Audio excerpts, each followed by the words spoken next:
అల్ అజీజ్, అసలైన శక్తి, అపరాజిత గౌరవం. అస్సలాము అలైకుం వ రహ్మతుల్లాహి వ బరకాతుహు. నా ప్రియమైన సహోదరులారా, సహోదరీమణులారా, అల్ అజీజ్ అంటే సర్వశక్తిమంతుడు, అపరాజితుడు, గౌరవదాత. అల్లాహ్ శక్తివంతుడు, ఆయనను ఎవరూ ఓడించలేరు. అల్లాహ్ గౌరవాన్ని ఇస్తాడు, ఎవరూ దానిని తొలగించలేరు. అల్లాహ్ అపరాజితుడు, ఆయనకు సమానులెవ్వరూ లేరు. నా ప్రియమైన సహోదరులారా, సహోదరీమణులారా, ఒక రాజు తన గొప్పతనాన్ని ప్రకటిస్తూ తన ప్రజలకు చెప్పాడు, నేను శక్తివంతుడిని, నా రాజ్యంలో నా మాటే శాసనం. అయితే ఒక రోజు అతను అనారోగ్యంతో పడిపోయాడు.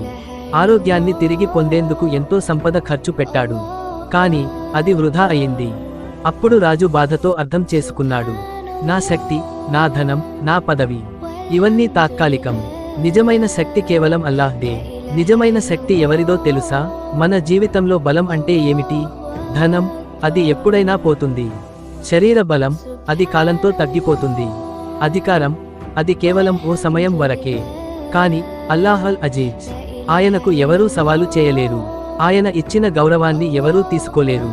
ఆయన బలం ఎప్పటికీ తగ్గదు. ఖురాన్ చెబుతోంది, 7 వ్యక్తికి ఆయన గౌరవం ఇస్తాడు, 7 వ్యక్తిని అపగౌరవపరుస్తాడు. ఆయనే సర్వశక్తిమంతుడు, అపరాజితుడు. మీకు ఇలాంటి అనుభవం ఉందా? మీరు ఎప్పుడైనా ఓడిపోయినట్టు అనిపించుకున్నారా? మీ ఆత్మవిశ్వాసాన్ని ఇతరులు తక్కువ చేసి మాట్లాడారా? మీ గౌరవాన్ని నాశనం చేయడానికి ఎవరో ప్రయత్నించారా? ఆ సందర్భాల్లో యా అల్ అజీజ్ అని పిలవండి. నిజమైన గౌరవం మన చేతుల్లో కాదు, అల్లాహ్ చేతుల్లో ఉంది. అల్ అజీజ్ పవిత్ర నామాన్ని ఎలా జపించాలి? 100 సార్లు మగ్రిబ్ తర్వాత మీ హృదయానికి ధైర్యం వస్తుంది. అధికారాలు కోల్పోయినప్పుడు అల్లాహ్ మీకు మరింత గొప్పదానిని ఇస్తాడు. బలహీనత నుంచి బయటపడాలంటే అల్లాహ్ మీకు అసలైన శక్తిని ప్రసాదిస్తాడు. ఒక చిన్న కథ. ఒక రాజు తన సైన్యంతో కలిసి ఒక చిన్న గ్రామాన్ని ఓడించాడు. అక్కడి ప్రజలందరూ భయంతో వణికిపోయారు.